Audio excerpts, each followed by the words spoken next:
सभी मित्रों को गुड मॉर्निंग। आप सभी का अपने चैनल के ऊपर स्वागत है। आशा है आप सब अच्छे होंगे, स्वस्थ होंगे। हम बात करेंगे आज भारतीय न्याय संहिता पे। और भारतीय न्याय संहिता पे हम जो धारा 2 की उपधारा 1 से लेके 2 की उपधारा 38 तक हम बात करेंगे, जिसमें विभिन्न क्या परिभाषाएं। तो ज्यादा समय न लेते हुए हम शुरू करते हैं। भारतीय न्याय संहिता 2023 की धारा 2 की उपधारा 1 से 2 की उपधारा 38 तक। पहला जो शब्द है उसकी परिभाषा देखते हैं क्या है। हमारे पास है पहला शब्द कार्य। कार्य क्या होता है? तो वैसे तो हम जो काम करते हैं वो कार्य है, ठीक है। लेकिन यहाँ पे कानून क्या बोलता है कार्य के बारे में कि कार्य क्या होता है। तो भारतीय न्याय संहिता की धारा 2 की उपधारा 1 में क्या कहा गया कार्य के बारे में। आमतौर पर हम कार्य का मतलब कोई एक काम समझते हैं, जैसे किसी को थप्पड़ मारना, ये भी काम हो गया। लेकिन कानून कहता है कि कार्य का मतलब सिर्फ एक छोटा सा काम नहीं, बल्कि कामों की एक पूरी सीरीज या श्रृंखला भी हो सकती है। तो कानून क्या कहता है कि काम जो है वो एक काम नहीं है, एक छोटा सा काम नहीं है, बल्कि जो कामों की एक क्या पूरी श्रृंखला है, ठीक है। शब्द आसान उदाहरण देखते हैं इसका। अगर कोई व्यक्ति किसी को धीरे धीरे जहर देकर मारता है, तो वह हर रोज जो जहर की खुराक दे रहा है, उन सब को मिलाकर भी एक क्या कर रहा है भाई, कार्य ही माना जाएगा, ठीक है। मतलब देखते हैं इसमें एक इकलौता काम और कामों का पूरा समूह।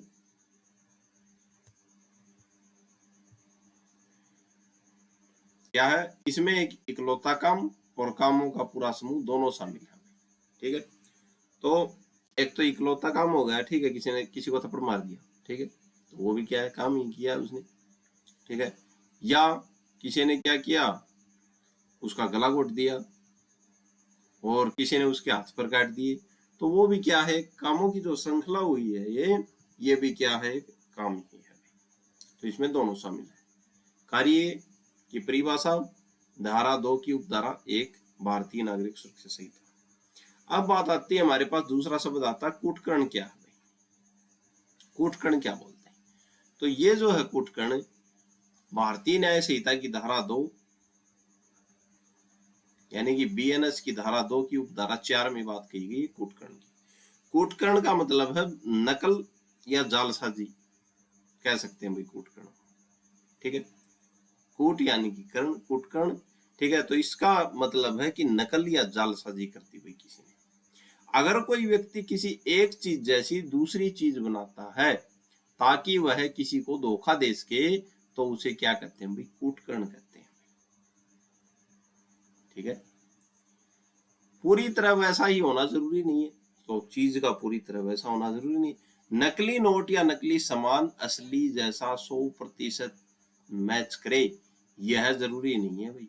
अगर वह इतना मिलता जुलता है कि कोई आम आदमी धोखा खा जाए, तो उसे क्या बोलते हैं भाई, कूटकर्ण माना जाएगा भाई। अब कई बार हम शहर में जाते हैं तो क्या है, रोड के साइड है, रोड के ऊपर क्या बिकते हैं, जूते बिकते हैं 450 रुपए में, एडिडास, लेकिन उसमें स्पेलिंग में मिस्टेक है थोड़ी, ठीक है। तो वो क्या है, कूटकर्ण है, ठीक है। पूरी तरह वैसा ही होना जरूरी नहीं है भाई इसमें, ठीक है। ऐसा हो जिससे कोई आम आदमी धोखा खा जाए, तो उसे क्या बोलते हैं, कूटकर्ण माना जाएगा। धारा 2 की उपधारा 4 में ये बात कही गई है। धोखा देने की नीयत होती हुई इसमें कूटकर्ण में। सबसे जरूरी बात यह है कि उसे बनाने वाले का मकसद किसी को ठगना या धोखा देना होना चाहिए, ठीक है।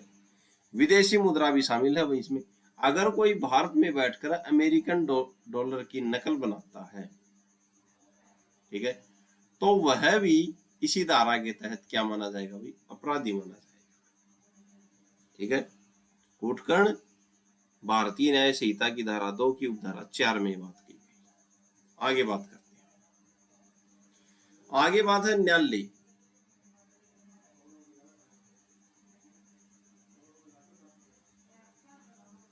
कोर्ट की बात कही गई। न्यायालय क्या है? भारतीय न्याय सुरक्षा संहिता की धारा 2 की उपधारा 5,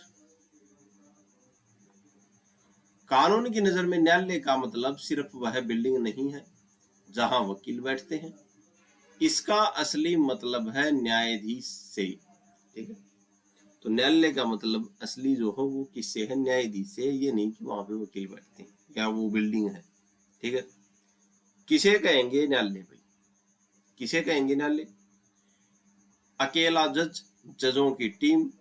ठीक है, इसमें कंडीशन है अकेला जज। अगर किसी एक जज को कानून ने अकेले फैसले सुनाने की शक्ति दी है तो जजों की टीम जहां कई जज मिलकर फैसला सुनाते हो, या कंडीशन क्या है? वह जज उस समय न्यायिक कार्य कर रहा होना चाहिए, यानी जब जज अपनी कुर्सी पर बैठकर कानून के हिसाब से फैसला ले रहा हो तब उसे न्यायालय माना जाएगा। ठीक है, या तो जज, तो इसमें वकीलों का या बिल्डिंग, वकील या बिल्डिंग का कोई मतलब नहीं, इसमें जज से डिपेंड करती है। बीएनएस की धारा 2 की उपधारा 5 न्यायालय को क्या कैसे मानती है कि या तो कोई अकेला जज हो या जजों की टीम हो। ठीक है, वो बैठकर न्यायिक कार्य कर रहे हो। ठीक है, जज अपनी कुर्सी पर बैठकर कानून के हिसाब से क्या कर रहा हो? फैसला कर रहा हो, न्यायिक कार्य कर रहा हो, उसे क्या बोलते हैं? न्यायालय कहते हैं। ठीक है, कि जहां पर जज या जजों की टीम बैठकर न्यायिक कार्य कर रही हो, ठीक है, न्याय के कानून के हिसाब से फैसला कर रही हो, उसे क्या कहते हैं? हम न्यायालय माना जाता है। ठीक है, खास बात, पुराने समय में इसे एक ऐसी जगह माना जाता था जहां न्याय की देखभाल की जाती थी। जहां कानून के मुताबिक इंसाफ किया जाए वही क्या है भाई? न्यायालय है भाई। ठीक है, दो परिभाषाएं आपकी सामने। अब एक बार इनको फिर से देख लेते हैं। कार्य, एक काम या कामों का सिलसिला। कूटखंड, धोखा देने के लिए हूबहू या मिलता जुलता नकल बनाना। न्यायालय, जज या जजों का समूह जब वे कानूनी फैसला ले रहे हो, क्या है वो? न्यायालय है, जहां पे वो बैठकर कानून के हिसाब से क्या ले रहे हो? फैसला ले रहे हो। आगे बात करते हैं। अगला जो हमारा शब्द है वो है बेईमानी। बेईमानी क्या है? कूटखंड देखा हमने, हूबहू चीज बना के किसी को धोखा देना। अब बेईमानी क्या है? भारतीय न्याय संहिता की धारा 2 की उपधारा 7, बेईमानी क्या है? कानून में बेईमानी का मतलब सिर्फ झूठ बोलना नहीं है, यहां इसका एक बहुत ही सटीक मतलब है। तो बेईमानी का मतलब कानून में क्या है?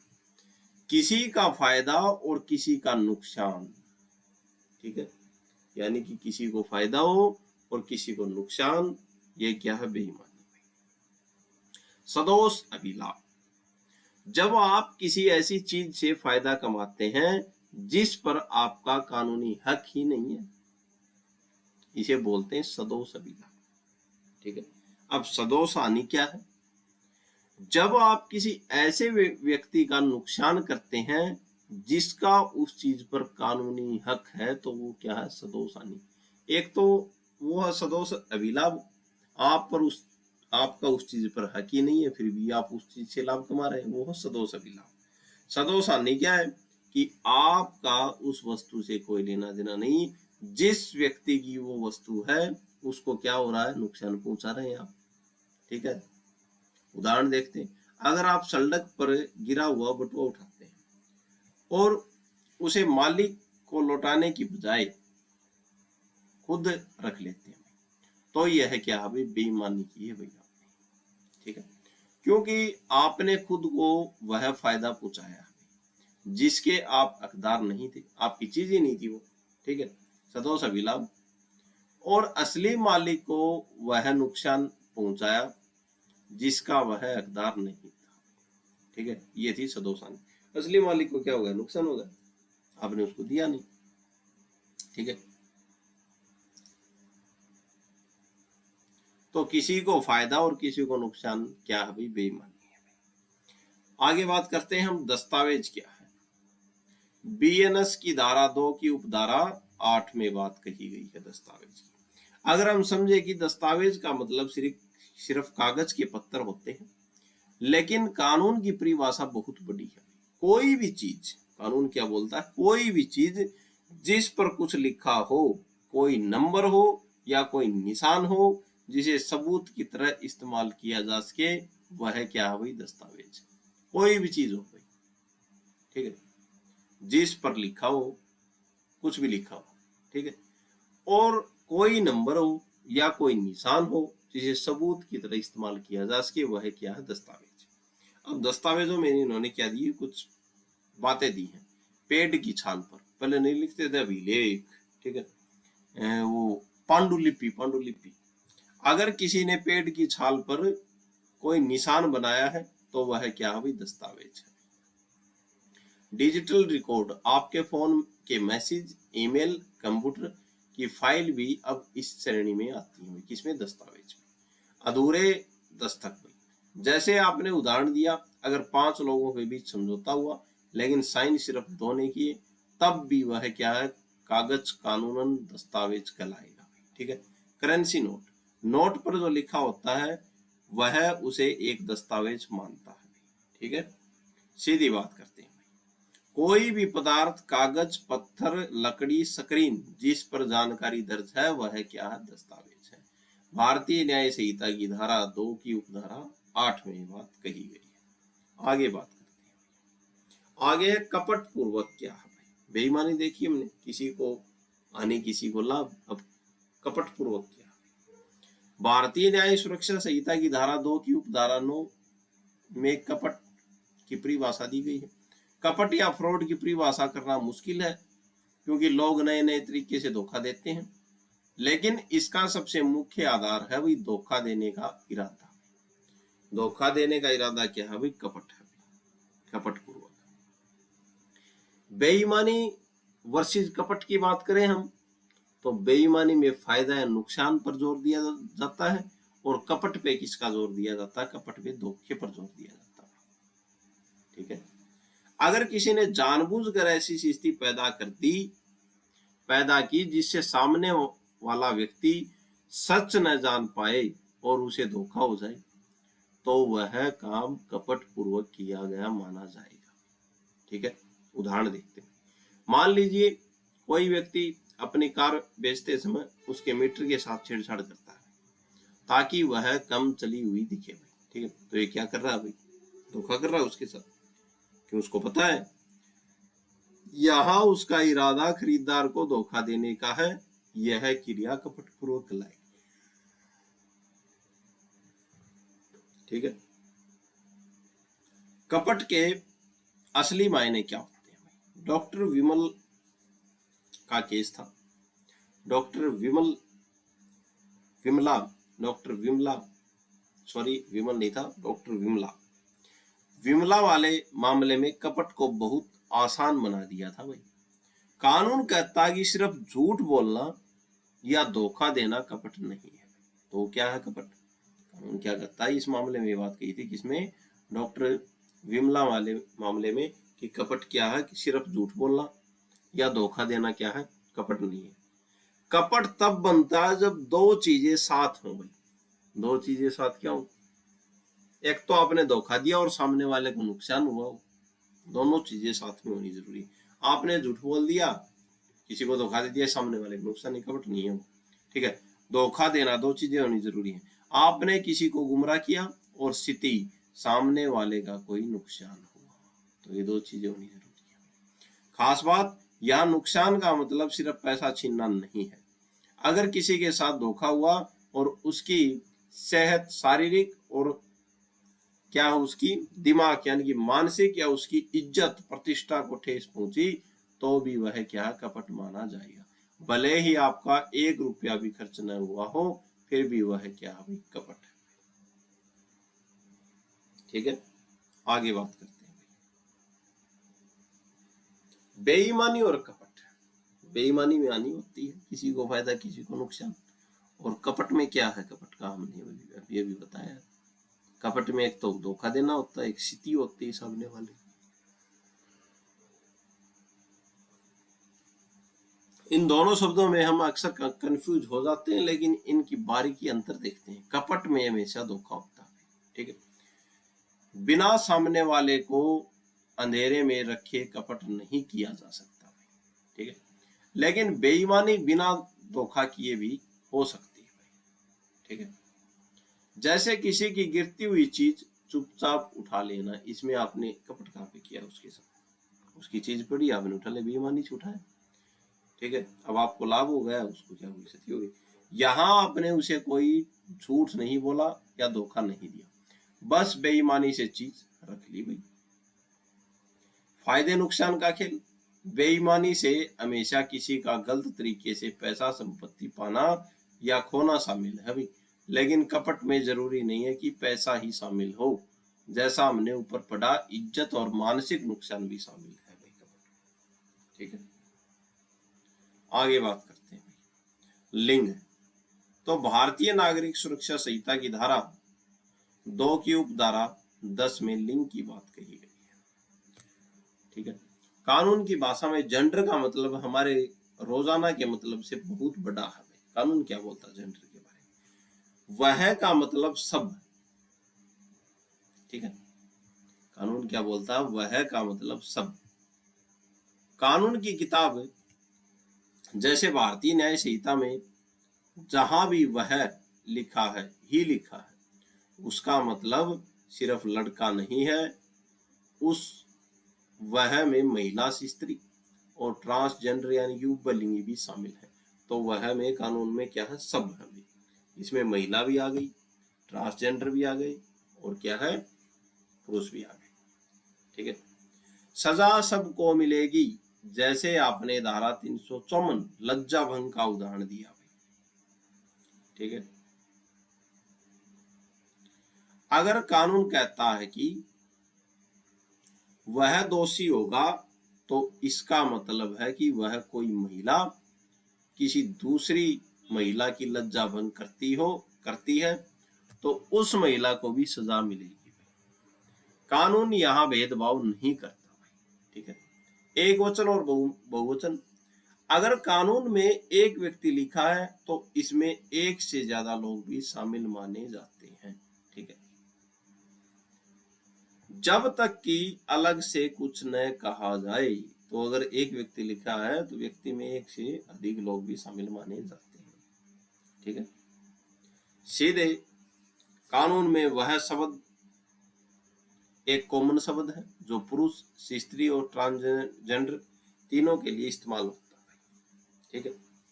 कपट देख लिया हमने, कपट में धोखा होगा, किसी का नुकसान होगा। बेईमानी में नुकसान होगा, गलत फायदा, और किसी का गलत नुकसान। और लिंग का आधार है कानूनी की नजर में वह शब्द, कानून की नजर में वह शब्द में पुरुष, महिला और ट्रांसजेंडर तीनों आते हैं। आगे बात करते हैं कानून की भाषा में सद्भाव पूर्वक क्या है? Good faith. जो हम आमतौर पर समझते हैं, आमतौर पर हम सोचते हैं कि अगर हमारी नीयत साफ है तो हमने काम क्या किया हुई? सद्भाव से किया। लेकिन कानून कहता है कि सिर्फ नीयत साफ होना काफी नहीं है, आपके काम सावधानी से किया या नहीं, यह ज्यादा जरूरी है। ये सद्भाव पूर्वक जो है, ये भारतीय न्याय संहिता की धारा 2 की उपधारा 11 में बात कही गई है। असली मतलब है सावधानी और ध्यान, इसको बोलते हैं सद्भाव, गुड फेथ,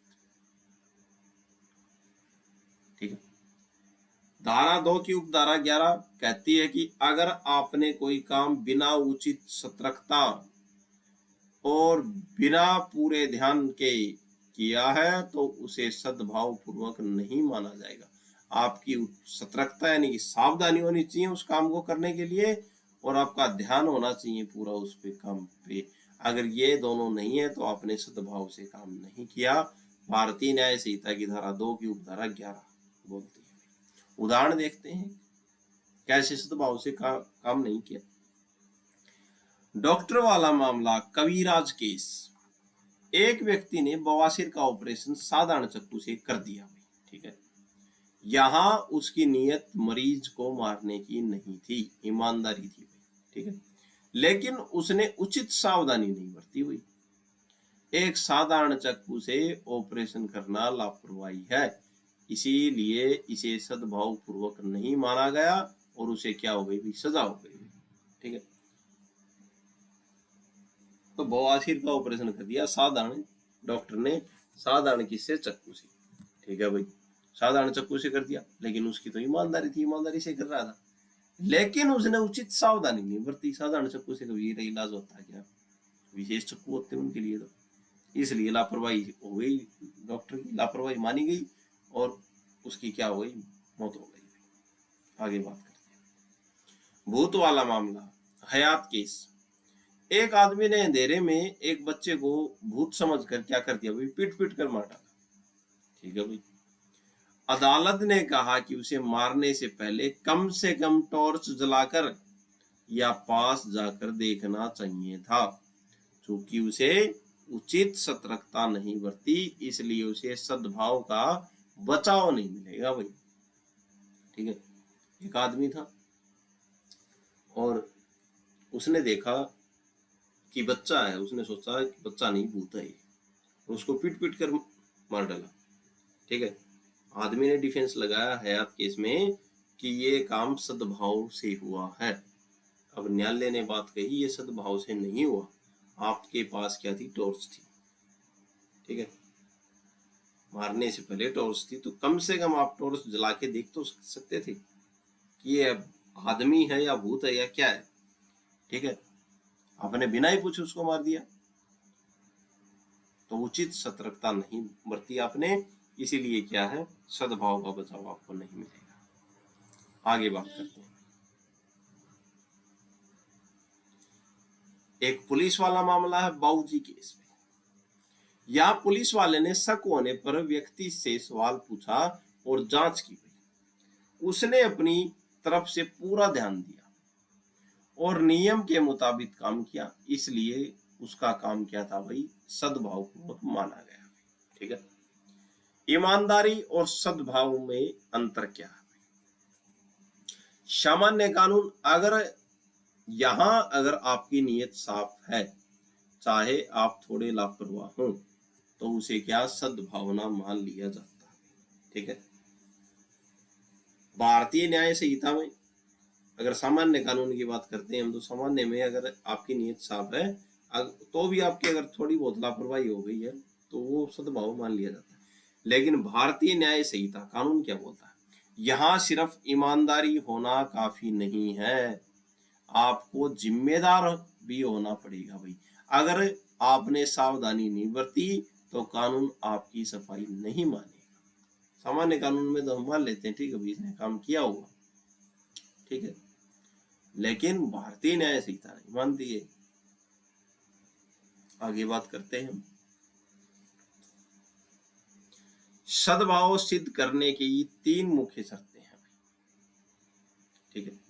अब सद्भाव का कोई केस हो कि मैंने तो ये काम सद्भाव में किया, ठीक है,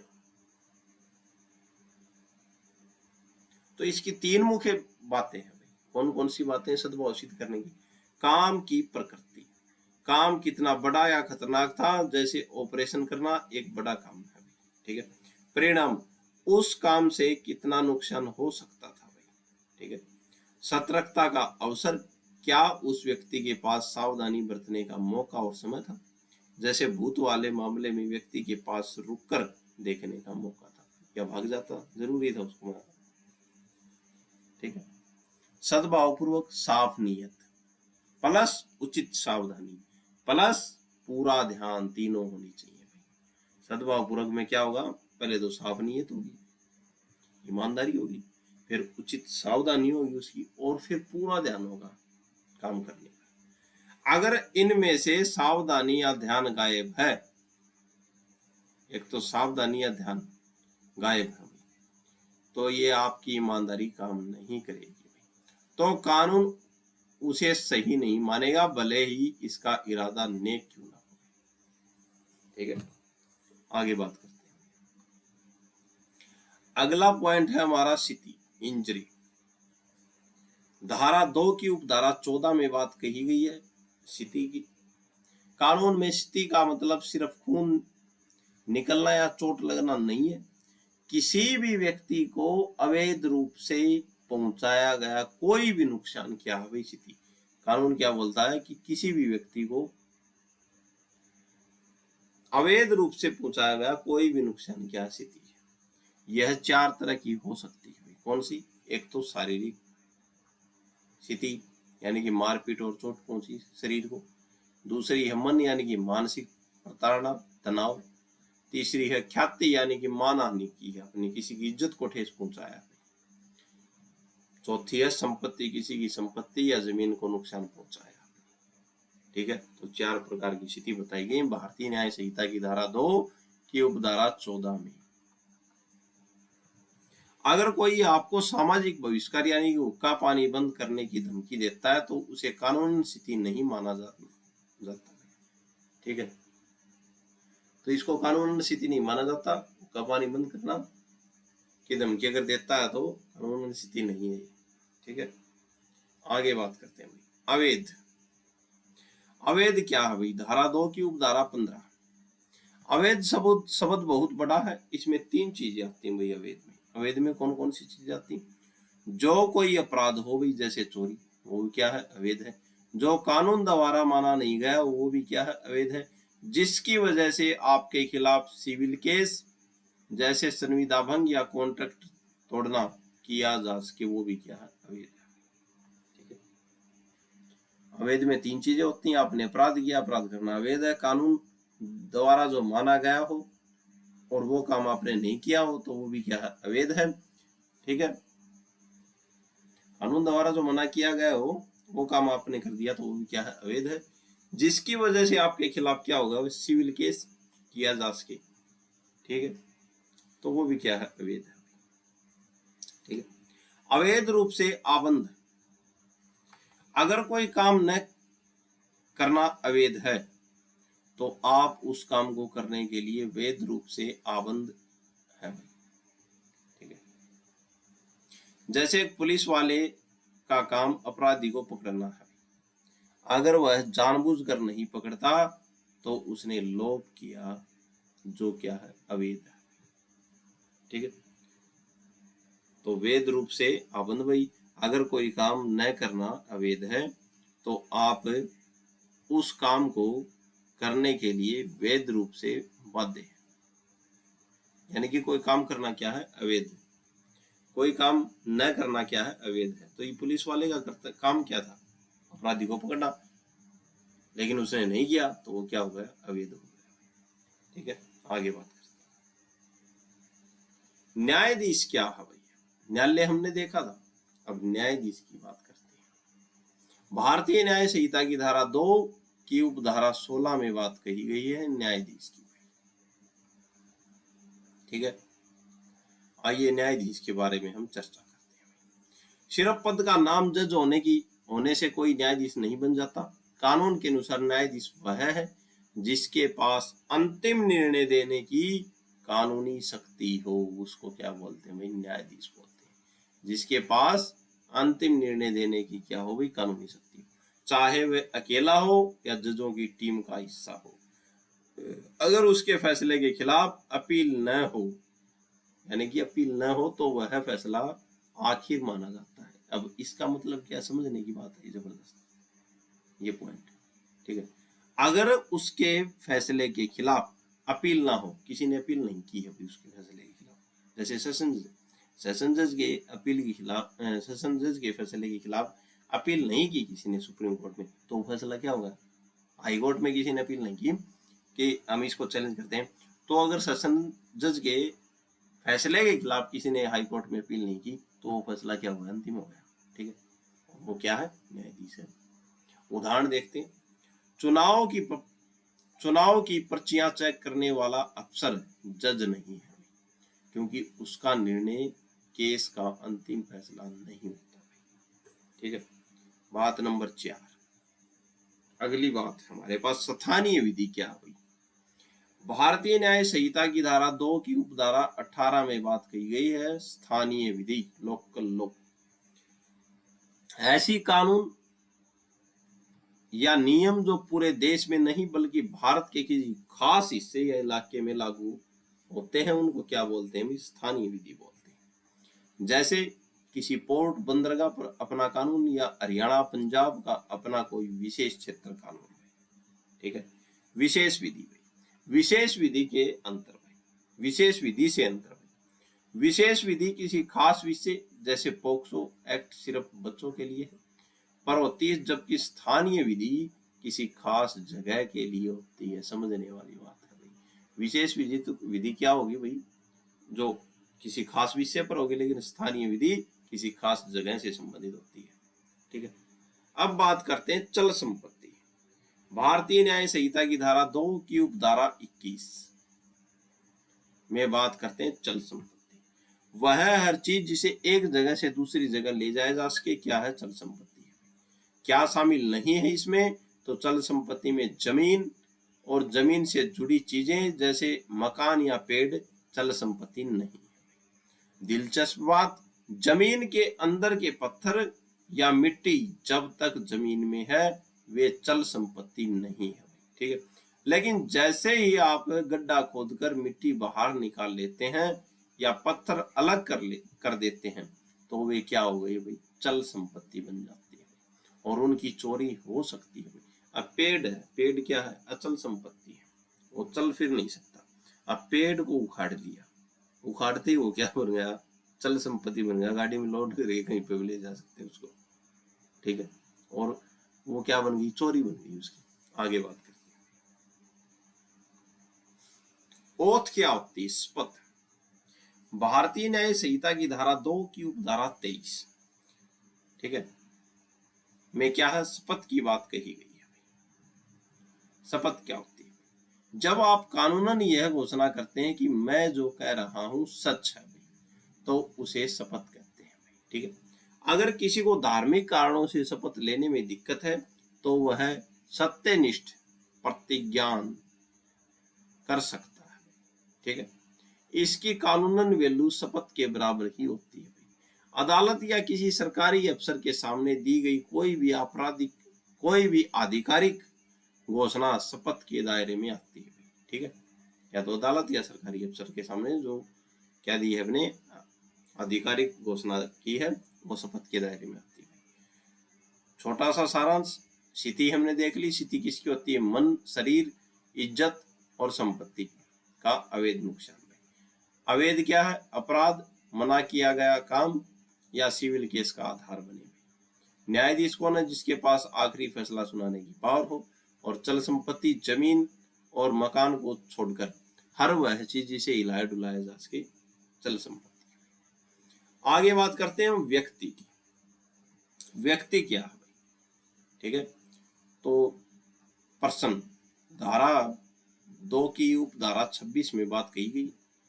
भारतीय न्याय संहिता की धारा 2 की उपधारा 26 में व्यक्ति पर्सन की परिभाषा दी गई है। ठीक है। तो कानून में व्यक्ति की परिभाषा बहुत ही दिलचस्प है क्योंकि यह हमारी आम सोच से कहीं आगे होती है। पूरी बात को विस्तार और आसान शब्दों में देखते हैं। विधिक व्यक्ति। ठीक है।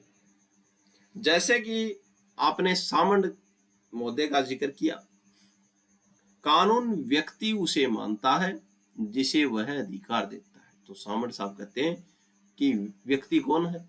तो कानून उसे व्यक्ति मानता है जिसे क्या देता है? वह अधिकार देता है। कानून की नजर में व्यक्ति दो तरह के होते हैं। ठीक है। एक तो प्राकृतिक व्यक्ति, एक विधिक या कृत्रिम व्यक्ति। प्राकृतिक व्यक्ति में कौन आ गए? हम और आप जैसे इंसान आ गए। और विधिक या कृत्रिम व्यक्ति में वे इंसान नहीं है, वे जो इंसान नहीं है लेकिन कानून उन्हें इंसान जैसी शक्तियां देता है। ठीक है। तो प्राकृतिक व्यक्ति में हम और आप जैसे आ गए, लेकिन विधिक जो या कृत्रिम व्यक्ति में कौन आ गए? वे जो इंसान नहीं, यानी कि जो इंसान नहीं है लेकिन कानून उन्हें क्या देता है? इंसान जैसी शक्तियां देती हैं। वह क्या है? कृत्रिम व्यक्ति है। अब ये कौन कौन है? ये बात कही थी सामंत महोदय ने कि कानून क्या देता? दो नजर में व्यक्ति को वो बांटता है, तो प्राकृतिक और विधिक। प्राकृतिक विधिक में हम और आप आ गए, और कृत्रिम जो व्यक्ति जो है, विधिक व्यक्ति जो है, उसमें वे इंसान आ गए जो इंसान नहीं है, लेकिन कानून उन्हें क्या देता है भाई, इंसान जैसी शक्तियां देता है। आगे बात करते हैं, कौन कौन व्यक्ति की श्रेणी में आते हैं भाई। धारा 2 की उपधारा 26 के अनुसार व्यक्ति में ये सब शामिल है। कौन कौन शामिल है? कंपनियां और संस्थाएं। कोई भी कंपनी या लोगों का समूह, चाहे उसका रजिस्ट्रेशन हुआ हो या नहीं, क्या है वो? व्यक्ति है। ठीक है। दूसरी बात है मूर्तियां। जैसा आपने बताया, मंदिर की मूर्ति एक न्यायिक व्यक्ति माना गया है। वह जमीन खरीद सकती है और उसके नाम पर केस लड़ा जा सकता है, तो मंदिर की मूर्ति हो गई। अजन्मा बच्चा, ठीक है, यानी कि बच्चा है, जन्मा नहीं है अभी। अगर कोई बच्चा माँ के पेट में है और वह इतना विकसित है कि जीवित पैदा हो सके, तो वह कानून उसे व्यक्ति मानता है। ठीक है, तो कानून उसको क्या मानता है? व्यक्ति मानता है। उसे संपत्ति में हिस्सा मिल सकता है और उसे नुकसान पहुंचाना, व्यक्ति को नुकसान पहुंचाना माना जाता है। ठीक है, आगे बात करते हैं भाई, कंपनियों के लिए सीमाएं।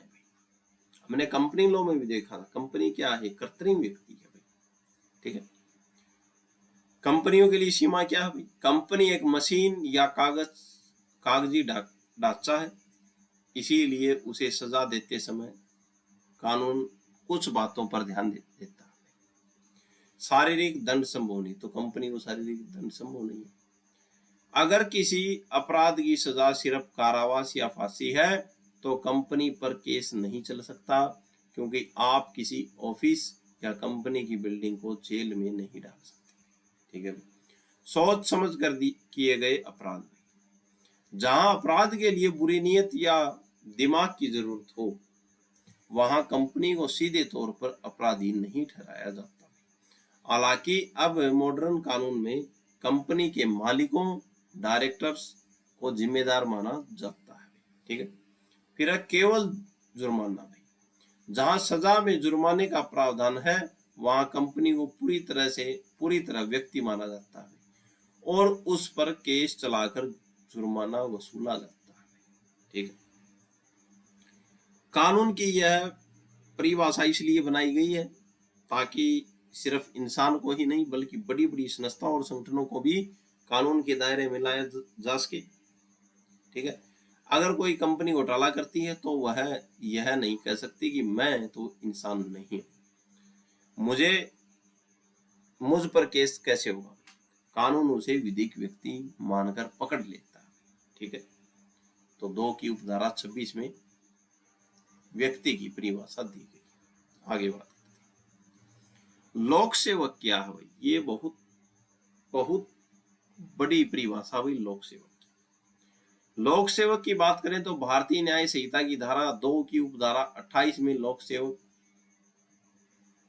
के बारे में बात कही गई है। लोक सेवक कौन होता है? सीधे शब्दों में कहें तो लोक सेवक वह व्यक्ति है जो जनता के लिए किसी कानूनी या सरकारी जिम्मेदारी को निभाता है। सिर्फ कानून से वेतन पाना ही काफी नहीं है, बल्कि सिर्फ सरकार से वेतन पाना ही काफी नहीं है, बल्कि उसके पास जनता से जुड़े कर्तव्य होने भी चाहिए। तो 2 की उपधारा 28 बोलती है कि लोक सेवक कौन है?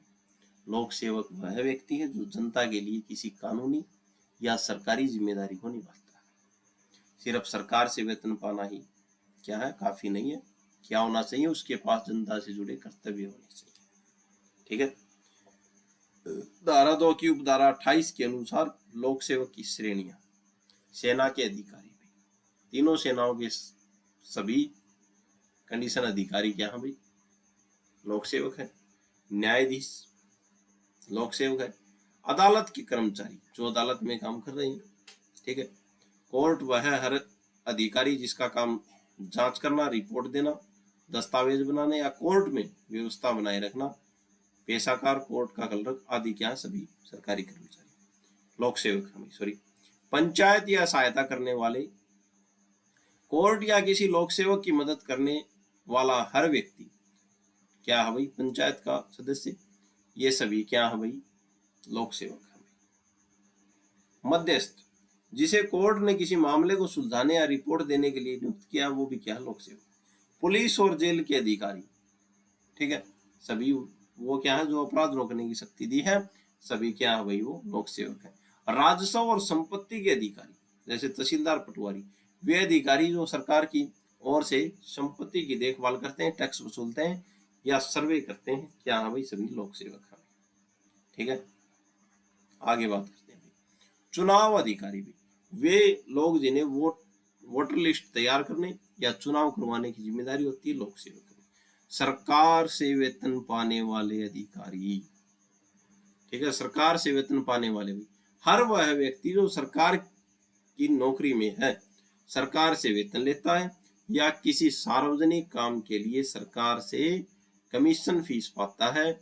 इसमें सरकारी कंपनियां जैसे LIC, SBI या रजिस्ट्रीकृत बैंक के कर्मचारी भी शामिल हैं, सभी लोक सेवक है। किसे लोक सेवक माना गया है भाई और किसे नहीं भाई?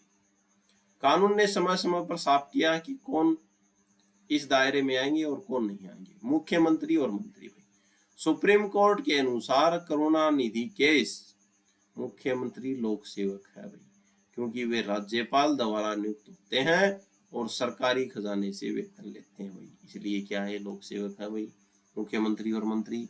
ये करुणानिधि केस में कहा गया था। अगला, सरकारी स्कूल के अध्यापक और रेलवे कर्मचारी, ये जो सरकार से वेतन ले गए, ये भी लोक सेवक है। निलंबित कर्मचारी, अगर कोई सरकारी कर्मचारी सस्पेंड है तब भी वह कानून की नजर में लोक सेवक ही रहेगा, क्योंकि वो पेंशन तो ले रहा है, नहीं तनख्वाह तो ले ही रहा। बैंक कर्मचारी भी, राष्ट्रीयकृत बैंकों के कर्मचारी लोक सेवक हैं। नगर पालिका परिषद भाई, इन्हें लोक सेवक नहीं माना गया भाई, रमेश पद केस में ये बात कही थी। विधायक भाई, अम और अंतले का केस था, में कहा गया कि विधायक लोक सेवक नहीं है, क्योंकि वह सरकार के अधीन नौकरी नहीं करते और न ही सरकार से वेतन पाते हैं, उन्हें मानदेय मिलता है। तो वेतन नहीं मिलता, इनको क्या मिलता है, मानदेय मिलता है, इसलिए क्या है, लोक सेवक नहीं है। आगे बात करते हैं सरकारी कर्मचारी और लोक सेवक में अंतर भाई। अक्सर लोग सोचते हैं कि वे दोनों एक ही हैं भाई, लेकिन यह बहुत मशहूर लाइन है भाई, हर सरकारी कर्मचारी लोक सेवक है। ये लाइन मशहूर है कि हर सरकारी कर्मचारी जो क्या है, वो लोक सेवक है, लेकिन हर लोक सेवक सरकारी कर्मचारी नहीं है। जबरदस्त बात है भाई इस लाइन में, ठीक है, कि हर सरकारी कर्मचारी तो लोक सेवक है, लेकिन हर लोक सेवक सरकारी कर्मचारी नहीं है भाई। इसे ऐसे समझिए, सरकारी कर्मचारी यह सरकार का नौकर होता है, इसकी नियुक्ति, प्रमोशन, रिटायरमेंट और अनुशासन के कड़े नियम होते हैं भाई, इसे सरकार ने फिक्स वेतन मिलता है, ठीक है, सरकार से इसे फिक्स वेतन मिलता है। अब लोक सेवक क्या है, यह एक बड़ी कैटेगरी है, इसमें सरकारी नौकरी तो आते ही हैं, इसमें सरकारी जो नौकर हैं वो तो आते ही हैं, लेकिन वे लोग भी आ जाते हैं जो परमानेंट सरकारी नौकरी में नहीं है, फिर भी किसी खास काम के लिए सरकार से कमीशन लेते हैं या जनता के लिए कानूनन काम करते हैं, जैसे चुनाव ड्यूटी पर लगा कोई भी प्राइवेट कर्मचारी, ठीक है, लेकिन वो सरकार से जब वो ड्यूटी कर रहा है ना चुनाव पे, तो क्या हो, लोक सेवक होगी उस समय, लेकिन व्यक्ति कौन है, प्राइवेट है वो, ठीक है। निष्कर्ष देखते हैं भाई, अगर आपको यह चेक करना है कि कोई व्यक्ति लोक सेवक है या नहीं, तो बस ये देखना भाई, क्या देखना आपको, क्या वह किसी लोक कर्तव्य को निभा रहा है, लोक पब्लिक ड्यूटी होनी चाहिए उसको निभा रहा है, ठीक है, तो वो लोक सेवक है। क्या उसकी नियुक्ति किसी कानून या सरकारी आदेश के तहत हुई है, तो अगर इनके तहत हुई तो वो क्या है, लोक सेवक है। क्या उसे सरकार से वेतन, फीस या कमीशन मिल रहा है, तो क्या है, वो लोक सेवक है। इन तीन चीजों से पता होना चाहिए, कर्तव्य होना जरूरी है इसमें, ठीक है, पब्लिक ड्यूटी होना जरूरी है। आगे बात करते हैं,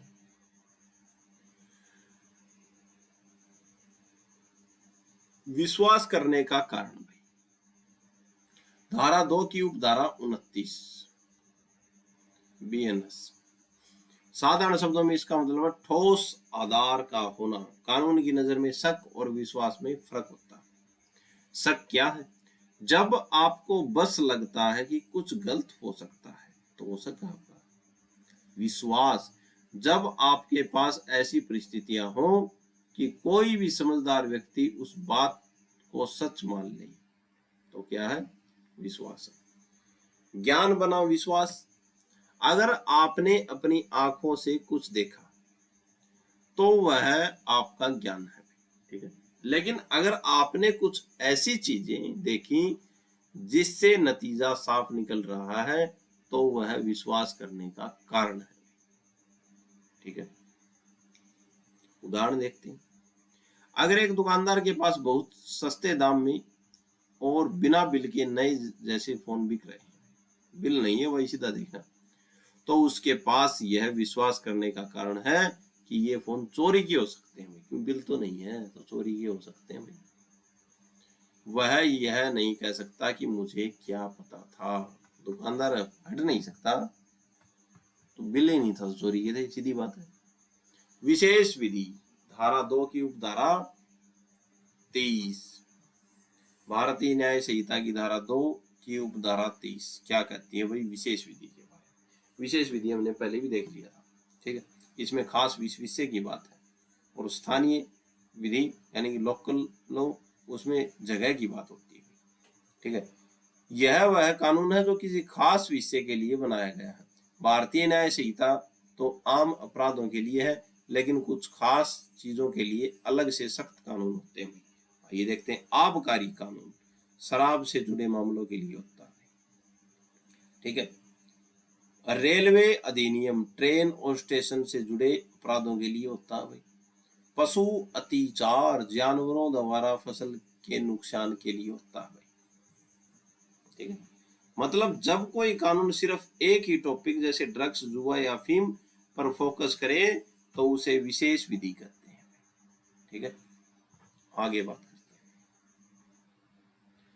आगे मूल्यवान प्रतिभूति क्या है भैया? धारा 2 की उपधारा 31 मूल्यवान प्रतिभूति के बारे में बताती है। ऐसा दस्तावेज जो आपकी जेब या आपके अधिकारों पर असर डाले क्या है भाई? मूल्यवान प्रतिभूति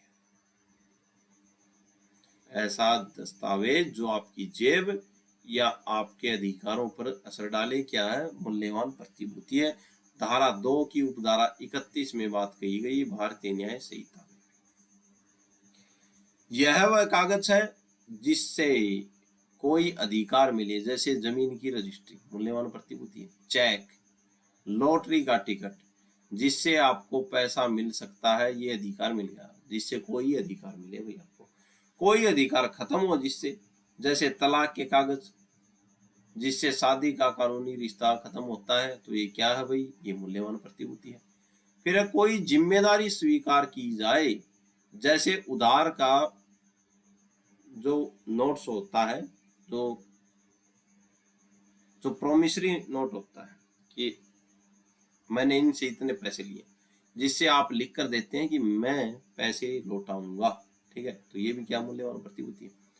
क्या मूल्यवान प्रतिभूति नहीं है? तो अब कौन सी चीज है जो मूल्यवान प्रतिभूति नहीं है? किसी कागज की फोटोकॉपी असली होती है, कॉपी नहीं, ठीक है। ओरिजिनल असली होती है, कॉपी नहीं, ठीक है। तो किसी कागज की फोटोकॉपी क्या है? वो मूल्यवान प्रतिभूति नहीं। हिसाब की डायरी जिस पर किसी के साइन ना हो, मूल्यवान प्रतिभूति, क्योंकि हिसाब की डायरी है जिस पर क्या किसी के साइन तो है ही नहीं।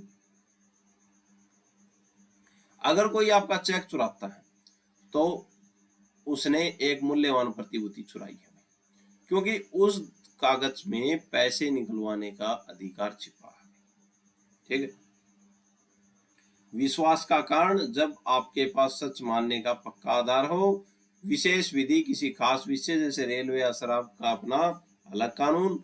मूल्यवान प्रतिभूति, वह सरकारी या कानूनी कागज जिससे पैसा, संपत्ति या अधिकार जुड़ा हो। आगे बात करते हैं। स्वेच्छा क्या है? धारा 2 की उपधारा 33 स्वेच्छा यानी कि अपनी मर्जी।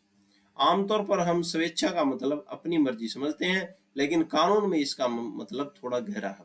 कानून कहता है कि आपने कोई काम स्वेच्छा किया है, अगर, यानी कि कानून कहता है कि आपने काम अपनी इच्छा यानी कि स्वेच्छा से किया है, अपनी मर्जी से किया है। अगर आपका वह काम करने का आशय था तो आपने स्वेच्छा से किया है, या आप जानते थे कि आपके इस काम का नतीजा क्या होगा तो भी वो अपने क्या किया, अपनी स्वेच्छा से किया, या आपके पास यह विश्वास करने का कारण था कि ऐसा परिणाम निकल सकता है तो क्या है, वो स्वेच्छा से किया गया कार्य है। धारा 2 की उपधारा 33 में ये बात कही गई। अगर कोई व्यक्ति किसी घर में चोरी के इरादे से आग लगाता है और उस आग में किसी की जान चली जाती है तो कानून यह मानेगा कि उसने वह हत्या स्वेच्छा से की है। ठीक है, भले ही वह कहे कि मेरा इरादा तो क्या था भाई, सिर्फ घर जलाने का था, मारने का नहीं, लेकिन वह जानता था कि अगर घर में आग लगी तो जान जा सकती है। ठीक है, आगे बात है वसीयत। वसीयत क्या होती है? भारतीय न्याय संहिता की धारा 2 की उपधारा 34 में वसीयत के बारे में बोलती है। वसीयत एक ऐसा कानूनी कागज है जिसमें कोई व्यक्ति यह लिखता है कि उसकी मृत्यु के बाद उसकी संपत्ति का क्या होगा। ठीक है, उसको बोलते हैं वसीयत, कि उसकी मृत्यु के बाद उसकी संपत्ति का क्या होगा। कई बार लिखते हैं मृत्यु के बाद असर भाई, वसीयत तब तक प्रभावी नहीं होती जब तक वसीयत करने वाला जीवित है भाई। तो जब तक प्रभावित नहीं है, वो एक्टिव नहीं होगी जब तक वो क्या है, वसीयत लिखने वाला जीवित है। ठीक है, मृत्यु के बाद ही वसीयत क्या होती है भाई, एक्टिव होती है। बदलाव संभव है भाई, वसीयत करता अपनी जिंदगी में कभी भी इसे बदल सकता है भाई। ठीक है, तो बदलाव संभव है इसमें, लेकिन व्यक्ति का जिंदा होना जरूरी है, जिंदगी में कभी भी बदल सकता है। कोड पत्र भाई, ये करोड़ी पत्र है भाई, जो करोड़ पत्र है इसके बारे में क्या कहा, अगर वसीयत में छोटा मोटा बदलाव करना हो तो उसके साथ जो अलग से कागज जोड़ा जाता है उसे करोड़ पत्र कहते हैं भाई। यह भी वसीयत का ही हिस्सा माना जाता है। ठीक है, अब ये लिख दिया कि 2 किले हैं, 2 किले में से एक फलाने को दे दिया और एक दिगड़े को दे दिया। ठीक है, वसीयत लिख दी भाई, लेकिन उसमें ये बात अटका दी कि मेरी मृत्यु के बाद ये वसीयत लागू, वसीयत कब होती है, मृत्यु के बाद। ठीक है, अब बीच में इनका दिमाग घूम गया वसीयत लिखने वाले का, साहब ने बाद क्या कर दिया, एक करोड़ पत्र शामिल कर दिया। ठीक है, कि इसको क्या है, इसको 1 किला दिया था, इसको आधा किला दे दो भाई, और आधा किला इसको 1.5 किलो, इसको 1.5 किला इसको लिख दो। ठीक है, इसको बोलते हैं करोड़ पत्र। ये भी क्या है, वसीयत का ही हिस्सा है। अब बात करते हैं हम सदोष अभिलाभ और सदोष हानि क्या है, ये हमने पहले भी देख ली थी। ठीक है, इसमें क्या है और इसमें क्या है। धारा 2 की उपधारा 36 में क्या सदोष अभिलाभ है, और धारा 2 की उपधारा 37 में क्या है, सदोष हानि है भाई, भारतीय न्याय संहिता में। ये दोनों शब्द गलत तरीके से होने वाले फायदे और नुकसान को बताते हैं। यहाँ सदोष का मतलब है कानून के खिलाफ भाई। ठीक, आगे बात करते हैं सदोष अभिलाभ क्या है। पहले भी हमने देख लिया था, गलत तरीके से गलत फायदा कमाना। ठीक है, गलत तरीके से फायदा कमाना, गलत तरीके से किसी का नुकसान करना, दो ही बात है। सदोष अभिलाभ इसका मतलब है गलत तरीके से फायदा कमाना भाई। धारा 2 की उपधारा 36 में ये बात कही गई है, जब आप ऐसी संपत्ति हासिल करते हैं जिस पर आपका कानूनी हक नहीं है, यानी आपका कानूनी हक ही नहीं है, तो आपने क्या किया है, सदोष अभिलाभ किया। ठीक है, इसमें 2 बातें आती हैं, संपत्ति को गलत तरीके से पाना या उसे गलत तरीके से अपने पास दबाए रखना। ठीक है, ये क्या है, सदोष अभिलाभ। अब सदोष हानि क्या है, इसका मतलब है गलत तरीके से किसी का नुकसान करना।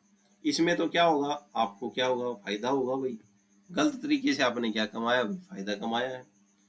ठीक है, और सदोष हानि में क्या है, गलत तरीके से आपने किसी का नुकसान किया है। बात वही है भाई, जब किसी व्यक्ति ने उसकी वह संपत्ति छीन ली जाती है भाई, जब किसी व्यक्ति से उसकी संपत्ति छीन ली जाती है जिसका वह कानूनी हकदार है, इसको बोलते हैं सदोष हानि। इसमें दो बातें आती हैं, किसी को उसकी संपत्ति से दूर कर देना या उसे संपत्ति का इस्तेमाल न करने देना। ठीक है, उदाहरण देखते हैं। मान लीजिए आपने अपने दोस्त की साइकिल बिना पूछे ले ली भाई, और उसे वापस नहीं कर रहे भाई, यहां आपको सदोष अभिलाभ हुआ है। हक किसका है उस संपत्ति पे? आपके दोस्त का, लेकिन वो है किसके पास? अब आपके पास। ठीक है, तो गलत तरीके से आपने उसको ले लिया, बिना पूछे लिया है, गलत तरीके से ले लिया और फायदा कमाया भाई आपने, ये होगा सदोष अभिलाभ। ठीक है, अब हक किसका उस पे? हक है क्योंकि साइकिल आपकी नहीं है फिर भी आप मजे ले रहे हैं और आपके दोस्त की सदोष हानि हुई है क्योंकि वह अपनी साइकिल का हकदार था पर उसे इस्तेमाल नहीं करने दिया गया। ठीक है, तो ये हुई सदोष हानि। तो आज के लिए इतना ही। आज हमने ये पॉइंट देखे, तो धारा 2 जो थी वो कंप्लीट हो गई। आगे हम बात करेंगे धारा 3, और आशा है आपको समझ में आया होगा। चैनल को लाइक करें, शेयर करें और सब्सक्राइब करें। आज के लिए इतना ही। धन्यवाद, धन्यवाद, धन्यवाद।